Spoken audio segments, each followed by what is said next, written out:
Assalamualaikum warahmatullahi wabarakatuh. Halo sahabat Satu Nusantara, selamat datang kembali di channel yang selalu membahas sejarah, budaya, dan berbagai misteri Nusantara. Jangan lupa dukung channel ini dengan menekan tombol like, subscribe, dan aktifkan lonceng notifikasi agar tidak ketinggalan video menarik lainnya. Sahabat Satu Nusantara, istilah Satrio Piningit sudah sangat akrab di telinga masyarakat Indonesia, terutama masyarakat Jawa.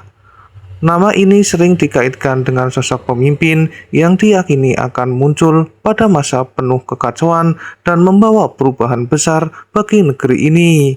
Namun, tahukah Anda bahwa tidak semua cerita tentang Satrio Piningit berasal dari sumber sejarah yang jelas? Sebagian merupakan tradisi lisan, sebagian lagi adalah tafsir yang berkembang dari generasi ke generasi. Lalu, manakah yang termasuk fakta dan mana yang lebih tepat disebut mitos? Mari kita bahas satu persatu. Fakta pertama, Satrio Piningit sudah lama dikenal dalam budaya Jawa. Secara harfiah, kata Satrio Piningit berarti kesatria atau pemimpin, sedangkan Piningit berarti disembunyikan atau belum menampakkan diri. Dalam budaya Jawa, istilah ini menggambarkan seseorang yang dipercaya sedang dipersiapkan oleh takdir untuk memimpin ketika waktunya telah tiba. Yang menarik, konsep seperti ini tidak hanya ada di Jawa. Banyak kebudayaan di dunia yang juga mengenal kisah tentang tokoh penyelamat atau pemimpin yang akan muncul pada masa sulit. Artinya, gagasan mengenai hadirnya seorang pembawa perubahan bukanlah sesuatu yang unik hanya di Indonesia. Mitos pertama, Satrio Piningit pasti akan muncul pada tahun tertentu. Setiap beberapa tahun sekali selalu muncul klaim bahwa tahun inilah saatnya Satrio Piningit muncul. Pernah disebut akan muncul pada tahun 2012, lalu bergeser ke tahun 2020. Kemudian 2024, 2025, bahkan kini ada yang menyebut 2026 atau tahun-tahun berikutnya. Namun, hingga saat ini tidak ada bukti sejarah ataupun dokumen yang dapat memastikan kapan sosok tersebut akan muncul. Sebagian besar hanyalah penafsiran pribadi terhadap berbagai ramalan. Karena itu, masyarakat sebaiknya menyikapi klaim tersebut secara bijaksana. Fakta kedua, ramalan selalu memiliki banyak penafsiran. Banyak orang mengaitkan Satrio Piningit dengan ramalan kuno yang dipercaya berasal dari berbagai naskah Jawa. Namun perlu dipahami bahwa bahasa dalam ramalan umumnya menggunakan simbol dan perumpamaan. Kalimat-kalimat tersebut bisa ditafsirkan dengan cara yang berbeda oleh setiap orang. Akibatnya, satu ramalan dapat menghasilkan puluhan, bahkan ratusan interpretasi yang tidak selalu sama. Inilah sebabnya mengapa sering muncul perdebatan mengenai siapa sebenarnya sosok yang dimaksud. Mitos kedua, Satrio Piningit harus berasal dari kalangan miskin. Banyak cerita mengatakan bahwa Satrio Piningit pasti bakal dari keluarga sederhana, hidup susah, lalu tiba-tiba menjadi pemimpin besar. Faktanya, tidak ada sumber sejarah yang dapat dipastikan menyebut latar belakang ekonomi sosok tersebut. Cerita mengenai asal-usul sederhana lebih banyak berkembang dalam cerita rakyat karena dianggap mencerminkan perjuangan hidup seseorang.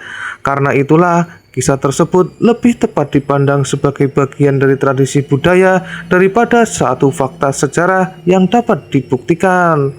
Fakta ketiga, sosok Satrio Piningit sering dikaitkan dengan harapan masyarakat. Sepanjang sejarah Indonesia, ketika kondisi ekonomi, politik, atau sosial sedang sulit, biasanya muncul harapan akan hadirnya seseorang yang mampu membawa perubahan. Fenomena ini sebenarnya merupakan hal yang umum dalam ilmu sejarah maupun ilmu sosial. Di berbagai negara, masyarakat juga memiliki kisah serupa mengenai tokoh yang dipercaya akan datang membawa masa depan yang lebih baik. Dengan kata lain, kepercayaan terhadap hadirnya seorang pembaru sering kali lahir dari harapan masyarakat sendiri. Mitos ketiga, semua ramalan pasti mengarah pada tokoh politik saat ini. Setiap menjelang pemilu atau pergantian pemerintahan, Satrio Piningit kembali ramai dibicarakan. Bahkan tidak sedikit tokoh politik yang disebut-sebut sebagai sosok tersebut. Padahal hingga kini belum ada kesepakatan maupun bukti yang dapat memastikan bahwa seseorang tokoh-tokoh benar-benar merupakan Satrio Piningit. Sebagian besar hanyalah pendapat atau keyakinan masing-masing kelompok. Karena itu, masyarakat perlu membedakan antara opini dan fakta. Fakta keempat, nilai terpenting dari kisah Satrio Piningit. Terlepas dari benar atau tidaknya ramalan tersebut, ada satu pesan yang dapat dipetik. Kisah Satrio Piningit mengajarkan bahwa seorang pemimpin ideal seharusnya memiliki keberanian, kejujuran, kepedulian terhadap rakyat, serta mampu membawa perubahan yang positif. Nilai-nilai inilah yang justru lebih penting daripada memperdapatkan siapa sosoknya. Karena pada akhirnya sebuah bangsa akan maju bukan hanya karena satu orang, melainkan karena kerjasama seluruh masyarakat. Jadi, bagaimana menurut Anda? Apakah Satrio Piningit adalah sosok yang nyata yang suatu hari akan muncul? Ataukah ia merupakan simbol harapan masyarakat terhadap lahirnya pemimpin yang adil dan bijaksana? Tulis pendapat Anda di kolom komentar. Namun ingat, mari berdiskusi dengan santun dan saling menghormati perbedaan pandangan. Jika Anda menyukai pembahasan mengenai sejarah, budaya, dan misteri Nusantara, serta berbagai fakta menarik lainnya, jangan lupa tekan tombol like, subscribe, dan bagikan video ini kepada teman-teman Anda. Terima kasih telah menonton.